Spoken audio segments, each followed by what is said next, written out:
So today we are going to talk about the story of the talking paper. Okay, it's a piece of paper that speaks.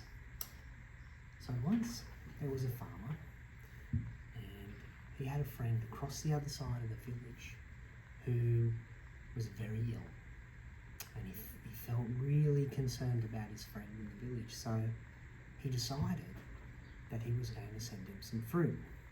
Now the farmer had a worker on his farm who was a little shifty. He wasn't very honest, he wasn't very clever, but he was the only person around who was going to be able to deliver the fruit to the farmer's sick friend. So the farmer said to the worker,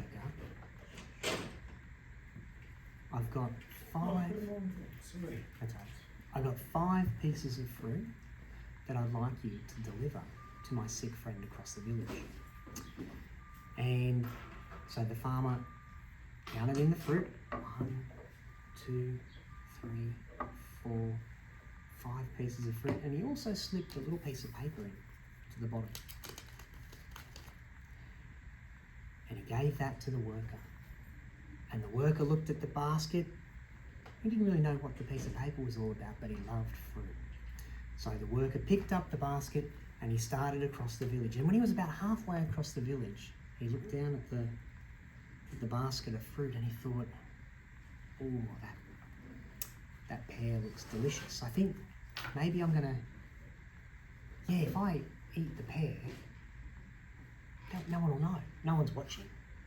And so the worker ate the pear and finished it off, got rid of the rubbish, and then continued on to the sick friend's house, thinking, you know what, I've got a full belly, it was really good, no one's going to know. When he arrived at the sick friend's house, the sick friend received the basket of fruit and he received the paper, and he looked at the paper.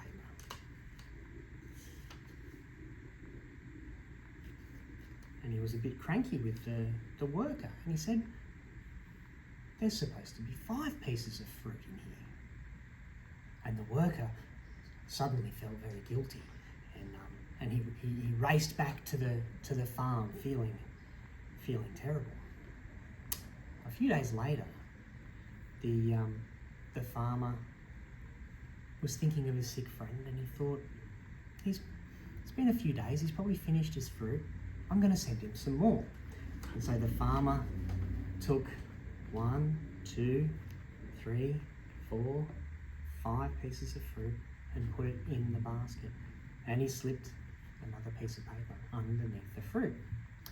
And he went to the worker and he said, hey worker, how you going? I'd like to send you with this to my sick friend. Please make sure that he receives the 5 pieces of fruit. And the worker, who remembered the piece of paper, said, yep, no worries. And so the worker took the basket and started across the village again. And he got about halfway across the village and he thought, no, I'm actually pretty hungry. Maybe I could... No.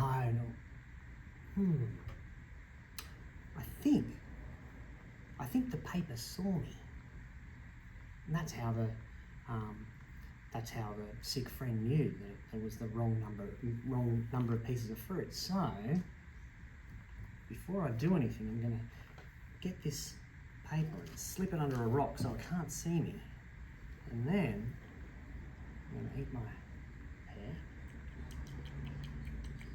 finish it off, get rid of all the rubbish, make sure the paper didn't see me, and then I'm going to put the note back in and continue on to the friend's house. And of course, when the worker arrived at the friend's house to deliver the 4 pieces of fruit, the friend received it, opened up the package, and then looked at the note.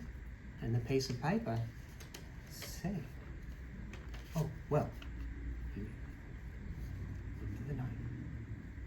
And then he was angry again at the worker.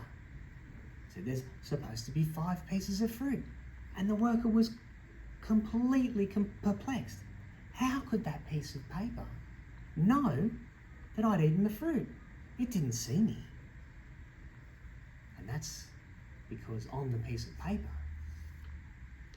the farmer had written, "Dear friend, I am sending you 5 pieces of fruit." And you see, that's how writing can make paper speak.